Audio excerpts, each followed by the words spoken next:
Swayam Prabha. Digital India. Educated India.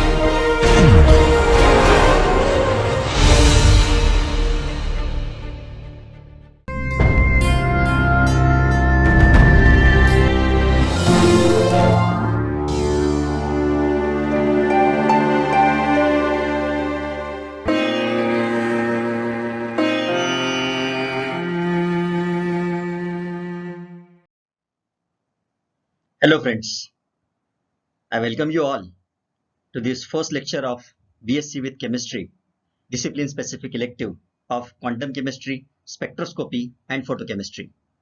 I am Dr. Vijay Tangade, working as Assistant Professor at Postgraduate Teaching Department of Chemistry of Rashtrasant Tukadoji Maharaj Nagpur University in Nagpur. Friends, my lecture will go through following topics. First, we will see a brief about the history of quantum mechanics, then postulates of quantum mechanics, followed by quantization of energy levels, which will include zero-point energy and Heisenberg uncertainty principle, quantum mechanical operators, algebra of operations, wave functions, probability distribution, Schrodinger equation and its application to one particle in a box and then three-dimensional box and their variable and degeneracy. Friends, do you remember Newton's law of motion? First law says, an object in motion tends to stay in motion. Second law says, force equals mass time acceleration. Third law says, for every action, there is an equal and opposite reaction. Now, why do we need to see these laws? Because these laws are the origin of classical mechanics.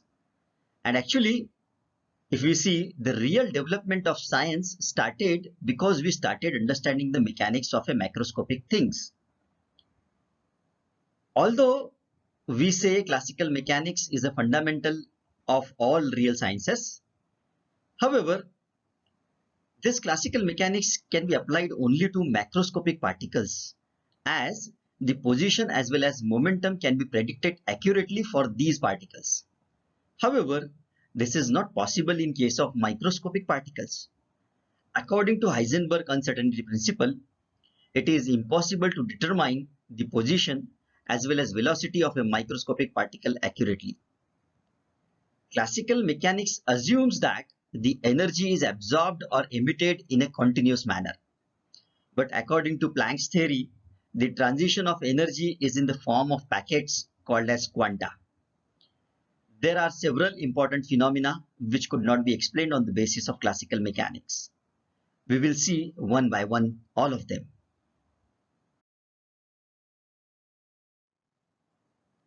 So, what are the limitations to classical mechanics? Classical mechanics could not explain several experimental phenomena. If we see the black body radiation, the body which absorbs the entire radiations incident on it, it is called as perfectly black body. Perfectly black body is not only a good absorber of radiation, but is also a good emitter of radiations. This energy emitted by a black body does not consist of a single wavelength, but it is uniformly distributed along a spectrum at different temperatures. At a particular temperature, the energy corresponding to all wavelengths is not equal. With increase in temperature, the total energy emitted increases and wavelength decreases. Wien, through his displacement law, and Rayleigh and Jeans also tried to explain through classical mechanics the spectrum of black body radiation, but they failed. It was convincingly described by Max Planck using quantum theory. If you see the photoelectric effect of Albert Einstein, it says, when a beam of light of sufficiently high frequency is allowed to strike a metal surface, electrons are ejected from the metal surface. This phenomena is called as photoelectric effect. According to classical mechanics, the energy of light depends upon intensity and not on the frequency. Hence, if light of sufficiently high intensity is allowed to incident on the metal, electrons should have emitted irrespective of the frequency of light. But this is not the case. Hence, classical mechanics fails to explain these properties of photoelectric effect.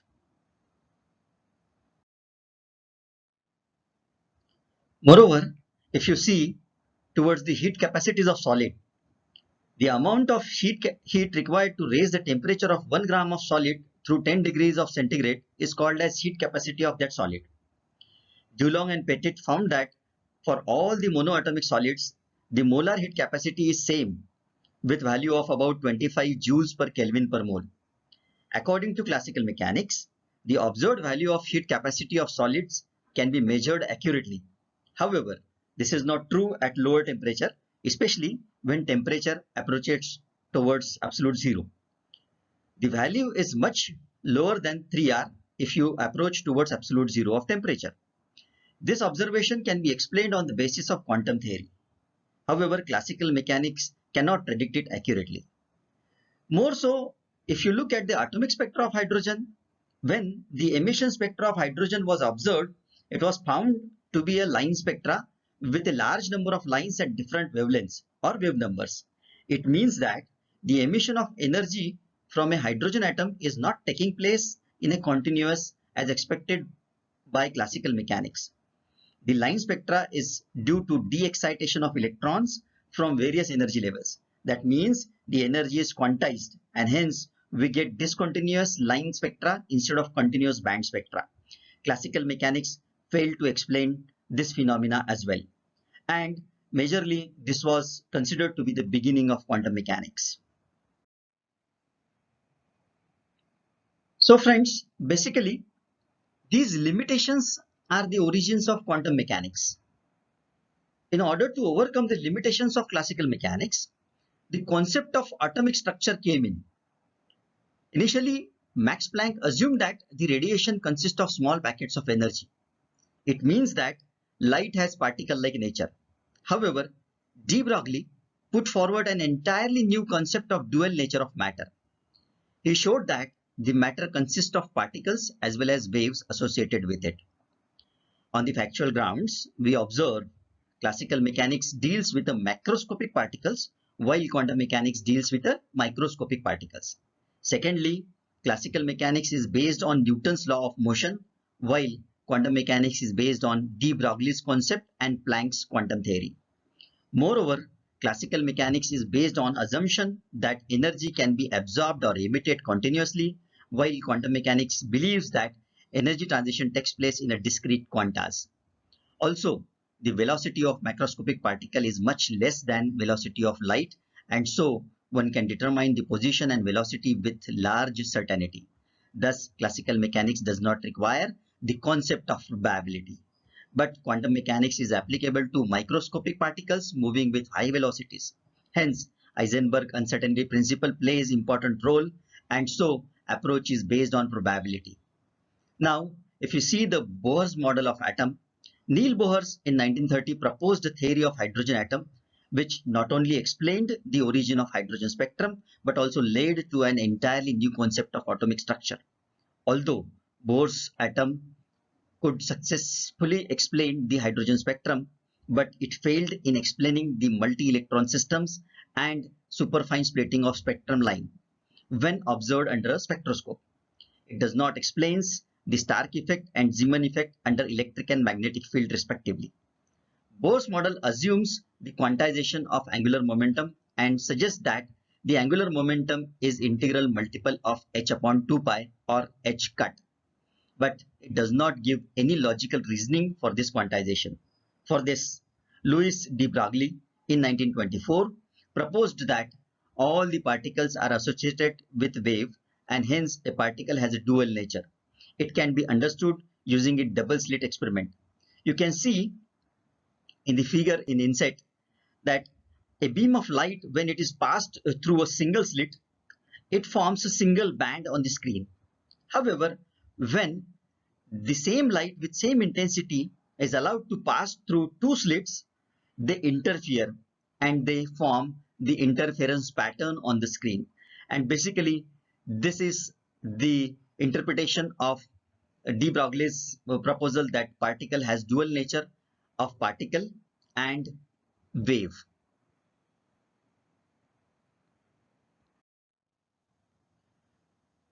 There was another important concept known as Heisenberg uncertainty principle. Calculations based on Bohr model can be carried out only if the position and velocity of an electron are accurately known. In 1927, Heisenberg showed that there is a fundamental limit to the accuracy with which certain physical measurements may be made simultaneously. This limitation applies to many combinations of dynamical variables such as position, time, energy, velocity, angular momentum, etc. Consequently, it is not possible to take the account of trajectory of an electron. On the basis of this, Heisenberg put forward a principle which is known as uncertainty principle, which says it is not possible to measure simultaneously both the position and momentum or velocity of a small moving particle with absolute accuracy or certainty, which mathematically says like delta x into delta p is always greater than or equal to h upon 4 pi, where delta x is uncertainty in position, delta p is uncertainty in momentum, and h is the Planck's constant. After this, let us come to the very fundamental part of quantum mechanics on which the whole construction of quantum mechanics goes. These are known as postulates of quantum mechanics. We call it as foundation. So the foundation of quantum mechanics were established during the first decade of 20th century. There were many stalwarts whose dedicated and consistent efforts could lead to some common principles we call as postulates. To name a few, Niels Bohr, Werner Heisenberg, Max Planck, Louis de Broglie, Albert Einstein, Erwin Schrödinger, Max Born, John von Neumann, Paul Dirac, Wolfgang Pauli, and many others.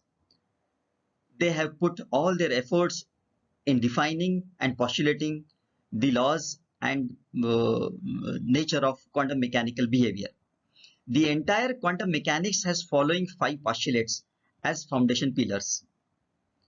The first postulate says, for every independent state of a system, a function of position and time, that is psi of r and t, can be written, which describes the state of the system completely. The statement of each postulate usually will be followed by comments, so that the significance of words within the postulate will be explained right there. The physical significance of psi has been established by Max Born, who suggested that psi represents the amplitude of the wave associated with a matter particle like electron.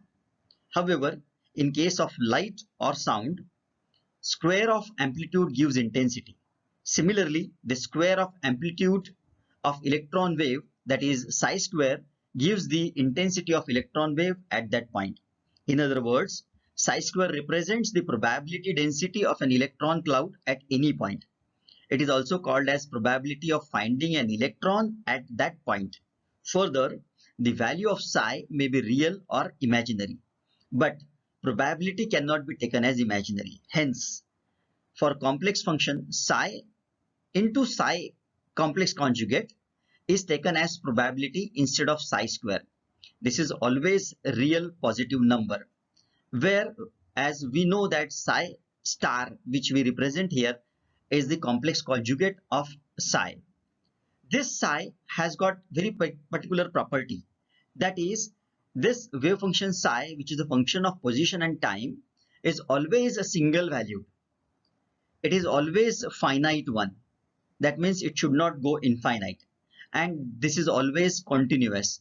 We cannot take it as discontinuous property, and this is basically one of the reason why we do not call it as energy density. Instead, we call it as probability density. There are certain other properties associated with the wave function. It is very necessary to know the properties of wave function. What we call it as normalized wave function, and what is the significance? So, the probability of finding a particle like electron in a small volume element d tau, that is, this d tau is equal to dx into dy into dz in terms of Cartesian coordinate, is given by psi into psi conjugate d tau. Of course, you need to take its integral. The probability of finding that particle over the entire space is given by integrating this value between the limits from minus infinity to plus infinity. This integration should come out to be 1. If this condition is fulfilled by the wave function, it is called as normalized wave function. In most of the cases, the value is not equal to 1, but it is equal to n. In that case, if you see this particular part, 1 upon n has to multiply, and the 1 upon square root of n into psi is called as normalized wave function, and 1 upon square root of n is called as normalization factor. The second most important property is orthogonality of wave function. And what are orthogonal wave functions? So if for a given wave function or for a given wave equation, there are two solutions given by normalized wave function psi m and psi n, then they are said to be orthogonal wave function if we find that integral from minus infinity to plus infinity psi m into psi n complex conjugate over the d tau volume element is equal to 0, or if we find the integral of minus infinity to plus infinity psi m complex conjugate into psi n d tau is equal to 0. If two wave functions are normalized as well as orthogonal, they are said to be orthonormal wave functions. They satisfy both the conditions. Let us move towards the second postulate of quantum mechanics. What does second postulate says? It says to each observable quantity in classical mechanics like position, velocity, momentum, energy, etc., there exists a mathematical operator in quantum mechanics. If you see this table, we have mentioned the properties. In front of their properties, the second column contains the classical variables which usually we represent in classical mechanics, and the corresponding quantum mechanical operator is given in the third column. For example, if you see for position in classical mechanics, we represent x position. So in quantum mechanical operator, x into dot position, which represents the quantum mechanical operator. In the similar fashion, momentum into x direction is represented at px, whereas in quantum mechanical operator form, it represents as px cap, because you can see there is a cap on the operator px since it is moving in x direction, which is equal to minus of h upon 2 pi or h cut into del x. If you try to find out the momentum in overall direction, so it is given by p or p cap in quantum mechanical operator, and it is given by minus I h upon 2 pi into del, whereas this del comprises of the vector quantity, that is I into del x plus j into del y plus k into del z. If you see at kinetic energy component in x direction, it gives as tx cap, and which is given by minus h square upon 8 pi square m del 2 upon del x square. And if you try to find out the total component of kinetic energy, that is t cap, the total cap is equal to minus h square upon 8 pi square m into Laplacian operator square. That is del square is the Laplacian operator square, which is called as del 2 upon del x square plus del 2 upon del y square plus del 2 upon del z square.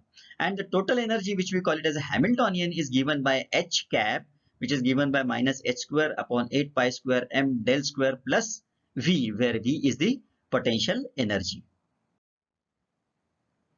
Now, it is very important to understand the algebra of operators. These operators are tools for transforming function into another one. As such, they have no physical significance if written alone.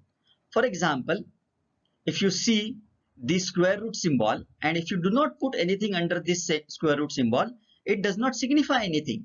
It has no sense in writing square root without a quantity. Similarly, if I write down the derivative quantity ddx, and if I do not allow the function to operate on it, so it's of no use, and therefore these are the operators.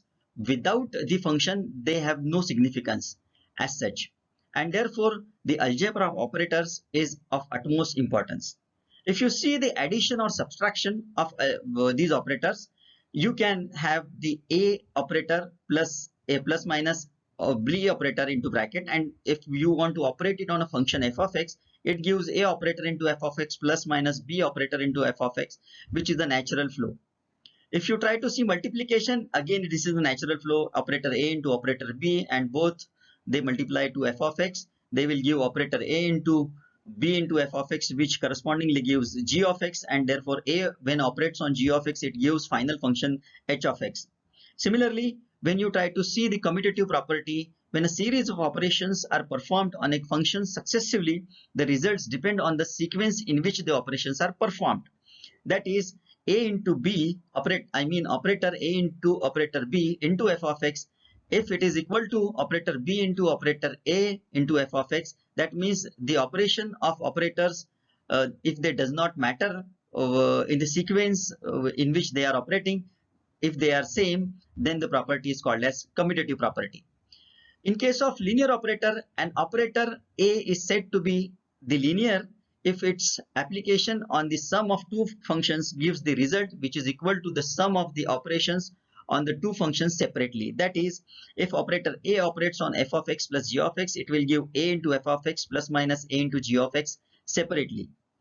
Now, if you the operators, they operate like earlier also we have seen the operator del and operator del square, which is known as a Laplacian operator, have got meaning if the operator del operates on function f, which is a function of f of x, y, z, then we get the vector coordinates like I into del f by del x plus j into del f by del y plus k into del f by del z. These are the quantities, and del square is equal to that is the Laplacian operators is of the form del 2 upon del x square plus del 2 upon del y square plus del 2 upon del z square, which is operated on the function f. So these functions, they can operate, and these operators, these algebra of operators, we need to know in order to know the mathematics in quantum mechanics. There are certain quantum mechanical operators. As we have seen the algebra of operators of classical mechanics, we need to see how the classic quantum mechanical operators they operate. The kinetic, potential and the total energy are derived from the coordinates of momentum and position. But how is the momentum operator derived? That one has to see. Let us assume an electron wave which comes in a usual manner, isn't it? Now, for this particular wave, if you have the equation of say psi is equal to a into e to the power plus minus 2 pi I x upon lambda, which is the usual form of wave, and if you try to find out the differential of this wave in x propagation direction, I simply get this differential equation, differential form after differential, and I get to know this form, that is plus minus 2 pi I upon lambda into I into psi. So this particular part plus minus 2 pi I into psi, if you see this multiplying factor to psi has come out. Now de Broglie has given us a definition of lambda is equal to h upon px. If I substitute this value of lambda in the above equation, I get d psi by dx is equal to plus minus 2 pi upon h into px into I into psi. That means I can rearrange the same equation in the form of px into psi is equal to plus minus h upon 2 pi into I into del psi by del x, which implies that this momentum operator is nothing but px is equal to minus of h upon 2 pi into del x. The operator in the forward x direction will have positive sign. The operator in the negative x direction will have the negative sign. That is what is the momentum operator. If you try to see the Hamiltonian operator, the operator corresponding to the total energy of a system written as the sum of kinetic and potential energy is called as Hamiltonian operator. That is H over cap. So H cap, that is Hamiltonian operator, is given by P square upon 2m plus potential energy, which is a function of position x, y, z. If you try to substitute the all components of momentum, that is px square plus py square plus pz square into it, and if you try to solve it, since we know that the value of px just now we have solved in this manner, I get this Hamiltonian operator in the form minus of h square upon 8 pi square m into del square plus v, that is potential energy, where this m is the mass and del square is the Laplace operator. The next operator we need to see is the angular momentum operator. The angular momentum operator is very important in quantum mechanics, because in quantum mechanics the angular motion is of great importance. In classical mechanics, majority of the macroscopic things, they may not move in angular motion. and their majority of the properties can be determined with their linear motion. However, in quantum mechanics, since all the microscopic particles, they follow the angular part of motion, and therefore angular momentum gains the wide importance in quantum mechanics. The angular momentum L is a very important physical quantity for rotating systems that way. It is given by the vector product of position r and linear momentum p. If you try to look at it from the classical mechanics point of view, this p is mass into velocity, which is a vector quantity, and this angular momentum L is I into omega, which is the moment of inertia and frequency. So moment of inertia is given by m r square, and this frequency is velocity upon radius. And therefore, if you try to solve this, I get L is equal to cross product of position and momentum.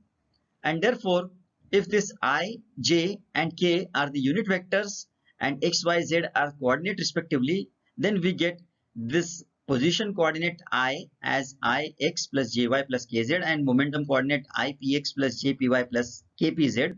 I get the angular momentum part, and the cross product of this follows the usual mechanics, wherein we know that I cross I is 0, I cross j is k, I cross k is minus j, and so on. If you try to solve this cross product, I get the form of angular momentum vector product as I into bracket y minus pz minus zpy plus j into zpx minus xpz plus k into xpy minus ypx.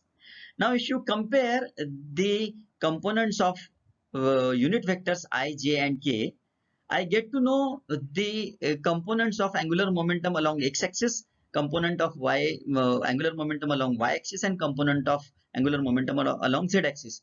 In that sense, if you try to see, this angular momentum is equal to y into pz minus z into py. Angular momentum along y component is z into px minus x into pz, and angular momentum along z-axis is x into py minus y into px. If you substitute the values of these momentum along their corresponding axis, I get to know the value of angular momentum along the respective axis. The next important postulate of quantum mechanics is the third postulate, which discusses about the eigenvalue and eigenfunction. It says, if psi is well-behaved wave function and is a suitable operator for the observable quantity or property, then the operation on psi by the operator gives psi multiplied by a constant value of the observable property. It says operator A, when operates on psi, it gives back the function psi multiplied by a constant value, say small a. Now, such function is called as eigenfunction, and the constant multiplied is called as eigenvalue of the operator. This equation is called as eigenequation. Now, here it is very important to note that the word eigen has the German origin, which means it's a proper value, or it's a proper equation, or it's a proper function. Since in quantum mechanics, we are not very sure about the wave function, that how much it is or how big it is, and therefore its wave function or wave equation or eigenvalue or its value should be equivalent to, and therefore the word eigen from the German origin has came into existence. Now, if you look at this eigenequation, this operator A, when operates on psi, and when we get back the same function psi multiplied by a constant a, the function psi under such condition is known as eigenfunction. The constant value which multiplies the wave function is known as eigenvalue, and the equation as a whole is known as eigenequation. For example, if you find that ddx is an operator which operates on e to the power 5x, so on operation on e to the power 5x, we get this function e to the power 5x back multiplied by a constant 5. Therefore, this function e to the power 5x is the eigenfunction. The value 5 is the eigenvalue, and this equation as a whole is known as eigenequation. Similarly, If you look at the second equation or second example, wherein if I operate this operator ddx on sin x, I get the result as cos x. That means I do not get back the original function, and therefore this sin x is not the eigenfunction of the operator ddx, and therefore this equation is not the eigen equation. The next important property is Hermitian property of operators. If an operator A has two eigenfunctions, psi and phi, and if I write it in this fashion, say integral of psi into bracket operator A operating on phi first into d tau, and if it is equal to integral wherein the operator A has operated on psi first and then multiplied by phi into d tau. If both of them they are equal, then this operator is called as Hermitian operator, and the property as a whole is called as Hermitian property. Or whenever we have the psi and phi, both of them they are real, or they are complex, they are not real. So in that case, we can have this kind of equation, that integral psi star into a star phi is equal to d tau, or integral of operator operates on psi and then taken complex conjugate multiplied by phi d tau. If both of them they are equal, the property is called as Hermitian property, and the operators are called as Hermitian operator. In this case, this operator A is called as Hermitian operator. So these Hermitian operators are of lot of importance in quantum mechanics, because in quantum mechanics many a times we come across the functions which are complex in nature, and their sequence of multiplication matters.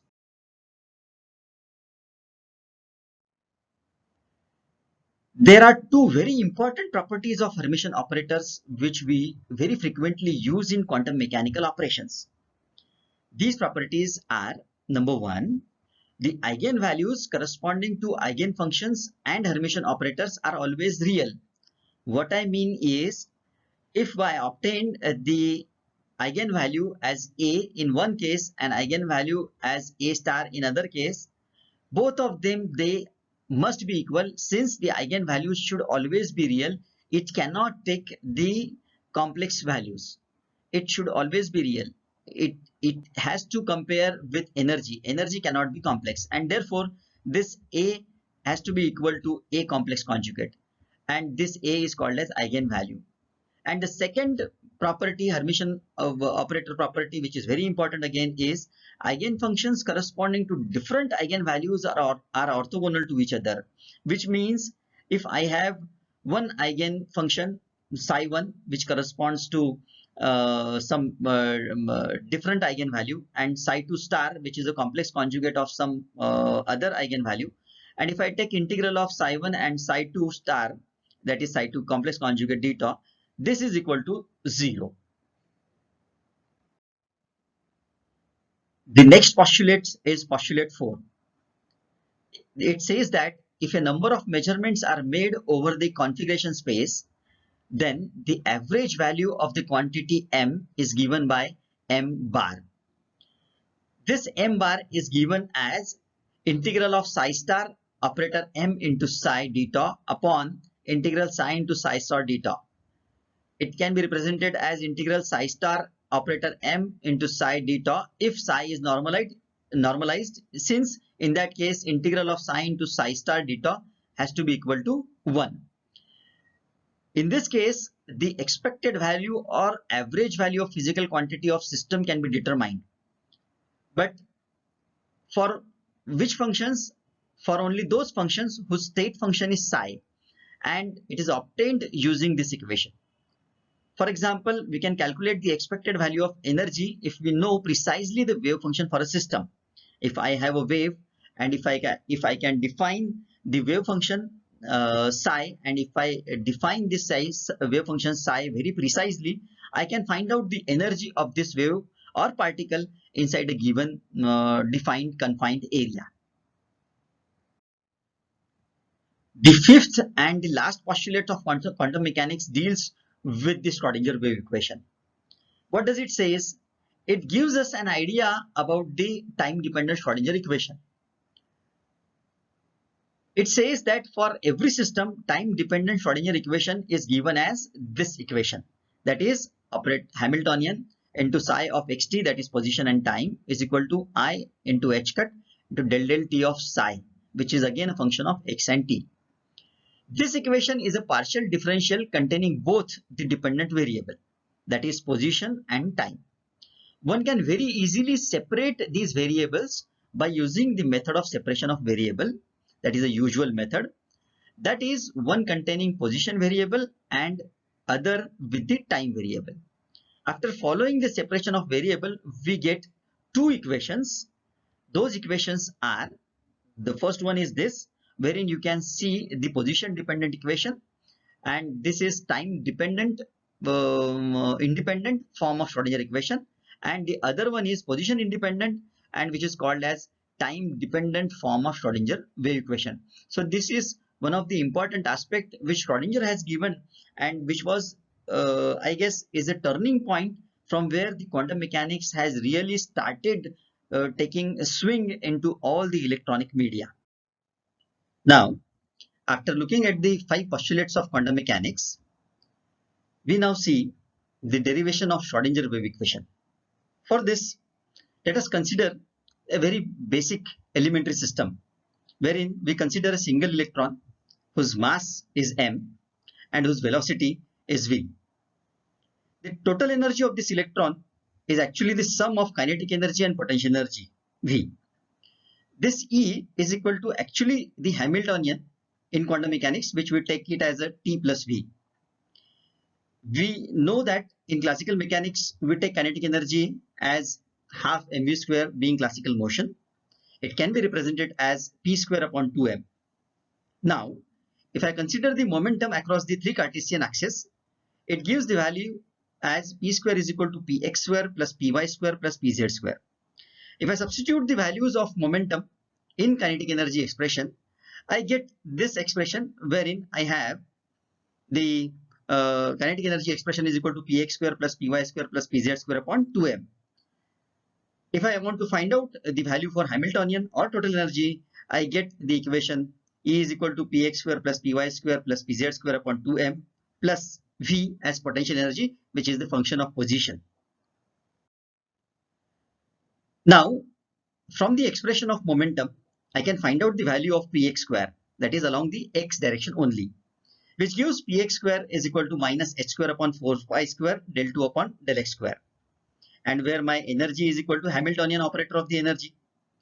And therefore, if I substitute the value of this momentum operator in all the direction of Cartesian coordinate, my Hamiltonian takes the form of h is equal to 1 upon 2m into bracket minus h square upon 4 pi square del 2 upon del x square plus minus h square upon 4 pi square del 2 upon del y square minus h square upon 4 pi square del 2 upon del z square plus potential energy V, which further takes a form wherein I can take out the common part minus h square upon 8 pi square, and inside the bracket it remains del 2 upon del x square plus del 2 upon del y square plus del 2 upon del z square, which is nothing but the Laplacian operator plus the potential energy part.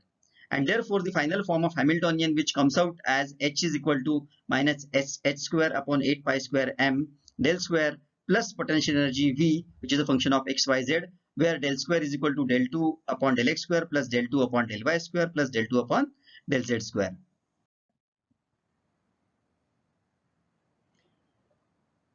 After knowing this, we also know this equation of eigen equation form, that is Hamiltonian operated over psi will give you some constant, let us assume it as energy E into psi, and therefore I can rearrange it like h psi minus E psi is equal to 0. And if I substitute the Hamiltonian which we have just now obtained in this form and we operate it over psi, I get this equation. On solving and rearranging, I get this equation, that is del square psi plus 8 pi square m upon h square into E minus V into psi is equal to V. This is the most common form of Schrodinger wave equation. And if I try to write it down in the elaborated manner, I get this form, that is del 2 psi upon del x square along x axis plus del 2 psi upon del y square along y axis plus del 2 psi upon del z square upon z axis plus 8 pi square m upon h square into E minus V into psi is equal to 0. This is the most common form of Schrodinger wave equation. The Schrodinger equation thus obtained has got many applications, right from calculating the energy of a simple system to multi-electronic system. For now, let us consider this single electron system or single particle system in a box. Let us assume that a particle of mass m is moving in a one-dimensional box.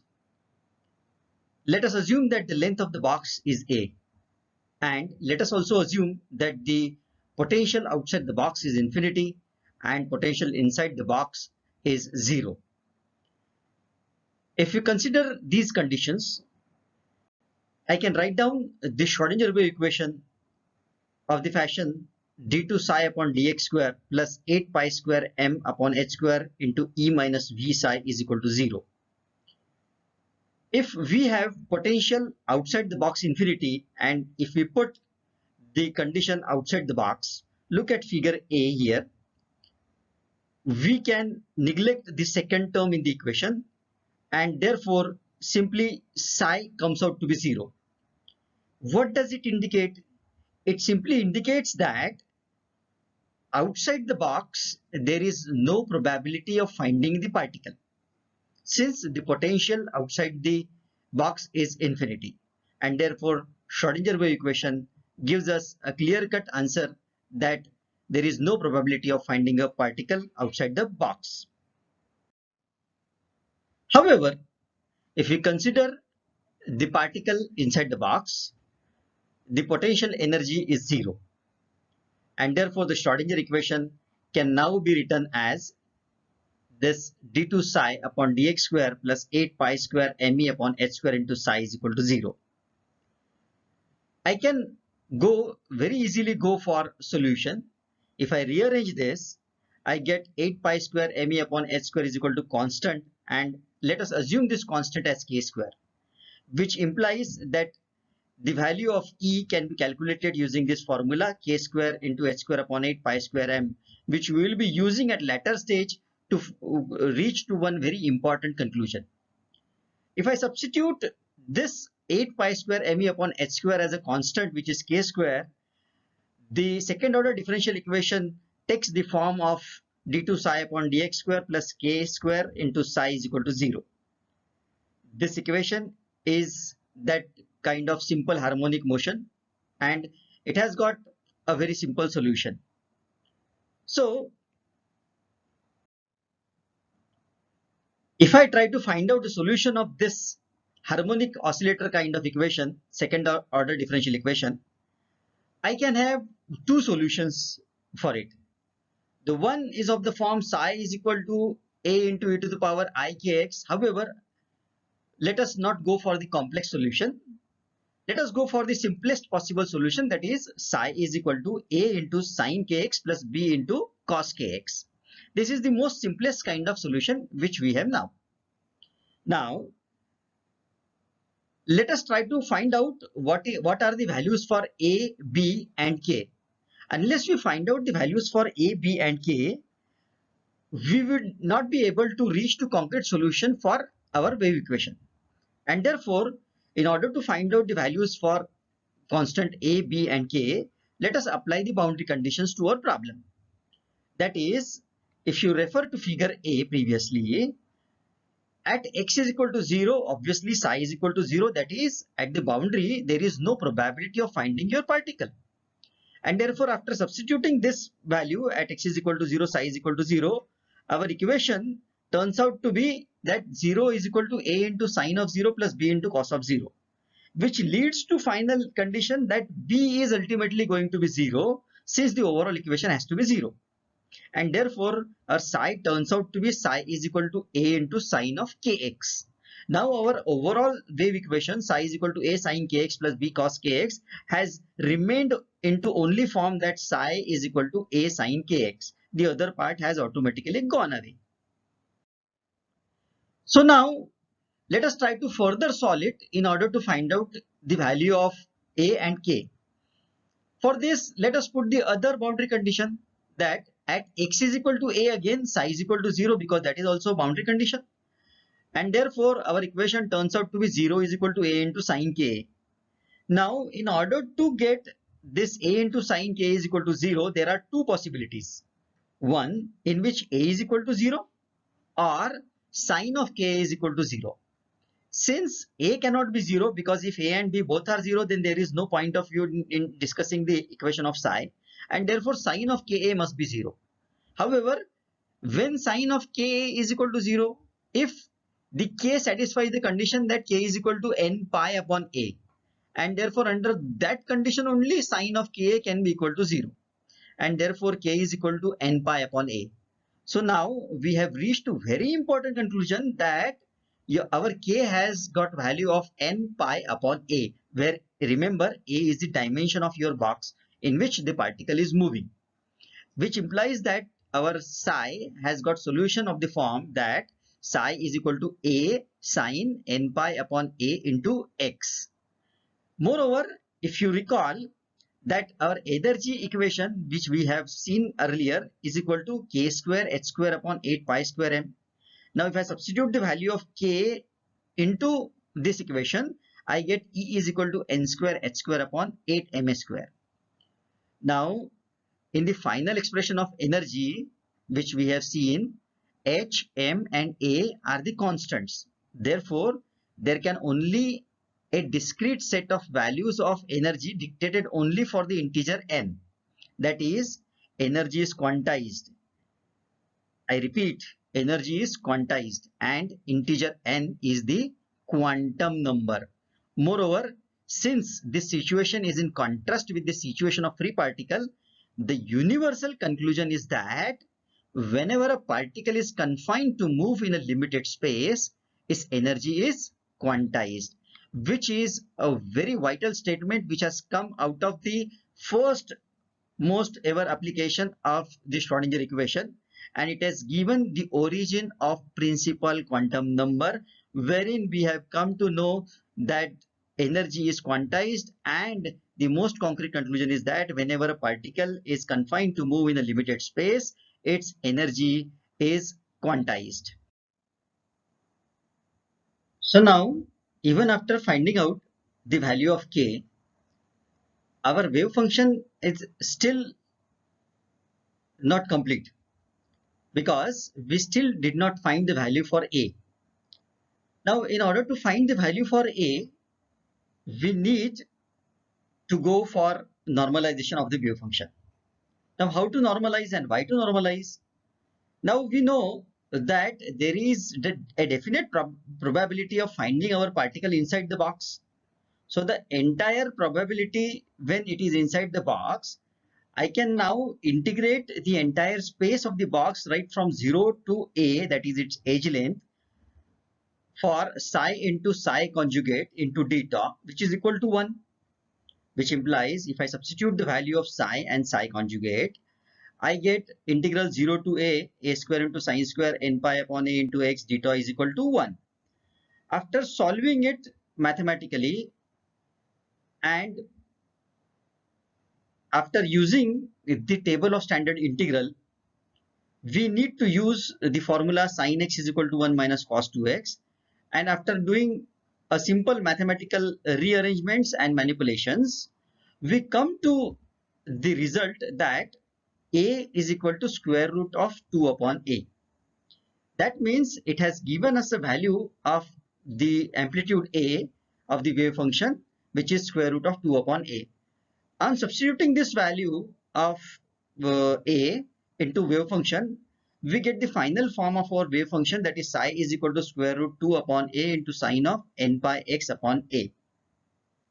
Now our job remains whether this psi gives us the probable distribution over the entire edge length of the box.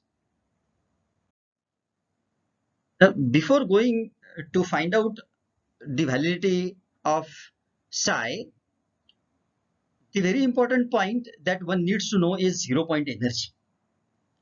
What is 0-point energy? We have seen earlier that The particle, whenever it is confined to move in the limited space, its energy is quantized. That is, E is equal to n square h square upon 8 ma square, where the n is the principal quantum number. Now, since this n has the value of integer, the energy values can have a different status corresponding to the quantum number. As for n is equal to 1, you have E is equal to h square upon 8 ma square. For n is equal to 2, you have E is equal to 4h square upon 8 ma square. For n is equal to 3, E is equal to 9h square upon 8 ma square.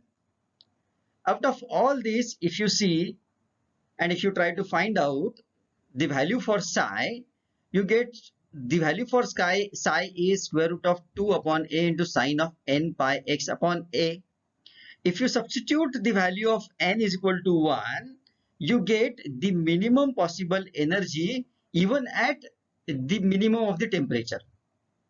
That is, the minimum energy corresponds to n is equal to 1, because if you substitute n is equal to 0, you do not have the significance of wave function, and therefore the minimum energy corresponding to any quantum number is n is equal to 1, and that minimum energy every particle will have even at absolute zero of temperature. Now, according to equation of energy of particle in one dimensional box, since the energy is given by n square h square upon 8 ma square, the value of n starts from n is equal to 1, obviously, because n is equal to 0 does not have any significance. For this, the minimum energy associated with the particle is given by E is equal to, now since n is equal to 1, h square upon 8 ma square. This E is equal to h square upon 8 ma square is called the 0 point energy. This energy is associated with the particle even at absolute zero of temperature. It means that the particle is not at rest even at 0 K. This being so, the position of particle is uncertain as per the validity of Heisenberg uncertainty principle even at 0 K. Also, as expected value and not the exact value of energy is known, the linear momentum is also uncertain. Thus, the 0 point energy implies the uncertainty in the position as well as linear momentum. Now, it is interesting to see if we plot the graphs of psi as a function of position x, that is, to know the validity of psi. Now, for n is equal to 1, we have got psi 1 is equal to square root of 2 upon a sine of pi x upon a, that is 0 point energy. For n is equal to 2, we have got this formula. For n is equal to 3, you have got this formula. Now, if you substitute the value right from figure B, C, D, this value becomes 0 at x is equal to 0 and x is equal to a. If you look at figure B, at the boundary conditions, the value of psi becomes 0, and in between it varies. As we can see, it is maximum at exactly x is equal to a by 2. That is, at the middle, it has a maximum value. Thus, the probability of psi square is maximum at x is equal to a by 2. That is, at the middle. It means that the particle is most likely to be found out at the center of the box if it is in the ground state 1, or if it is a ground state, that is n is equal to 1. This value becomes 0 at x is equal to 0, at x is equal to a by 2, and again at x is equal to a if you substitute n is equal to 2. For n is equal to 2 case, it is maximum at x is equal to a by 4 and minimum at x is equal to 3a by 4, that is negative value. The probability psi square is maximum at x is equal to a by 4 and x is equal to 3a by 4. It means that the particle is most likely to be found at the centers of the two halves if it is in the first excited state, that is n is equal to 2. The point of zero probability at x is equal to a by 2 is called as node. This value becomes 0 at x is equal to 0, at x is equal to a by 3, at x is equal to 2a by 3, and at x is equal to a if we go for further higher state, that is n is equal to 3. So it has two nodes in case of n is equal to 3. Various wave functions and probability distribution curves are shown in the figures of B, C, D, E, and F. The number of nodes in any given state is given by n minus 1. It can be seen that if an imaginary plane is passed through the center of the box, the wave function psi1 is symmetrical about the plane. Now psi2 is antisymmetric about the plane. If you see n is equal to 2, it is antisymmetric, and for n is equal to 1 and n is equal to 3, it is symmetric. In a similar manner, all the odd waves functions are symmetrical while even wave functions are antisymmetric. Similarly, if the particle is set free by removing all barriers of potential well, the energy of particle becomes E is equal to k square h square upon 8 pi square m, because there is no boundary and therefore it does not have limited scope of moving in the confined space. And since k is not quantized in this case because it is not limited, the energy is not quantized. Hence, a free particle can have continuous values of energy, and this is known as non-quantization of energy. So now let us extend the application of Schrodinger equation to particle in three-dimensional box. Now herein, let us consider a particle of mass m in a three-dimensional rectangular box of edge length a, b, and c along the three Cartesian coordinate axes x, y, and z respectively. The potential energy of a particle inside the box as usual is 0, while outside the box it is considered as infinity. Now, the Schrodinger wave equation inside the box is given by the equation which is given at the top. Herein, we can see the potential energy inside the box V is equal to 0, and therefore this equation reduces to the equation below, wherein we have got minus h square upon 8 pi square m into Laplacian operator psi is equal to E psi, where our psi is a function of x, y, and z along all the three coordinate axes. However, it is very difficult to solve this equation.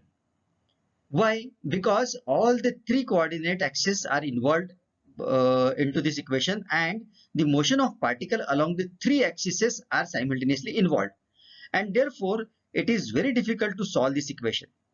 Now, to solve this equation, we need to use the method of separation of variable. Therefore, let us assume that our wave function psi of xyz can be written as x along x component, y along y component, and z along z component. That is, psi of xyz is equal to capital X into capital Y into capital Z. This way, we can split the overall is one equation of Schrodinger eigenvalue equation into three equations, in which we can have a solution of Schrodinger wave equation along the three Cartesian coordinates independently, and then for the sake of solving the equations, we can combine after we get solution along each individual direction. So now, after splitting the three coordinate equation along the three coordinate axes, we have got the equations, three corresponding equations along the three coordinate axes. That is, if you see this h square upon 8 pi square m into del 2x upon del x square, then into 1 upon x is equal to x. Then second part in this fashion, that is along y axis, and the third part that is along z axis. So all the three parts along the respective coordinate axis have been splitted. Now our task is to find out the independent solutions of these three second order differential equations. So for solving this, the solution to individual equations can be as we have found out in a one dimensional box, that x is equal to square root of 2 upon a into sine of nx pi upon x into x. Similarly, in case of y, we have got the solution, and in case of z, we have got this solution.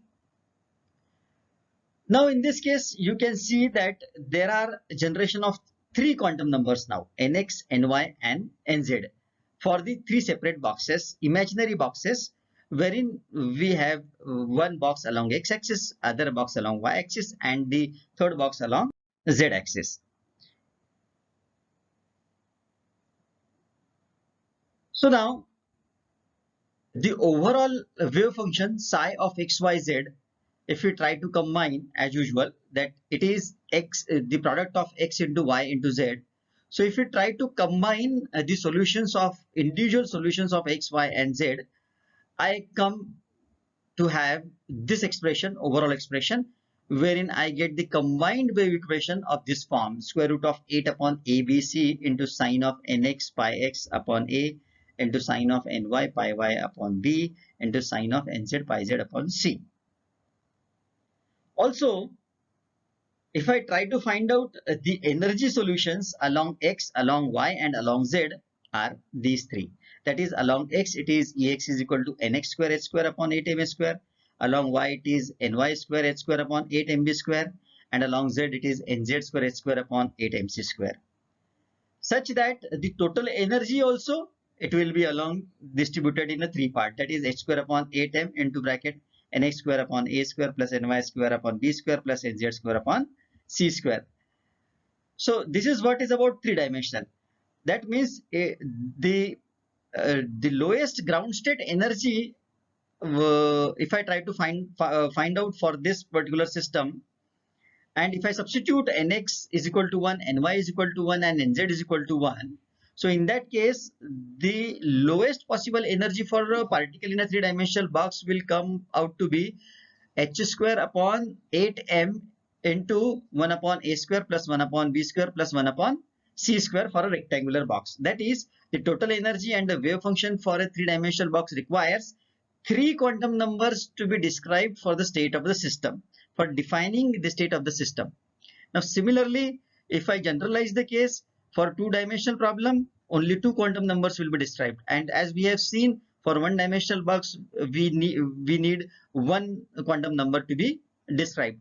Accordingly, the equation has been given here that E is equal to Ex plus Ey. If the box is two-dimensional, I need only two quantum numbers to describe the state of the. Now, when I extend this case to a cubical box case, the further interesting situation arises. Now, why I say interesting case? Because in case of cubical box, all the edges of the box are same, and hence the energy expression reduces to equation number 1. That is, all the edges A, B, and C are equal, and therefore energy E is equal to h square upon 8m square into nx square plus ny square plus nz square. Now, when the first principal quantum number is in the lowest energy state, the energy expression takes the form of equation number 2.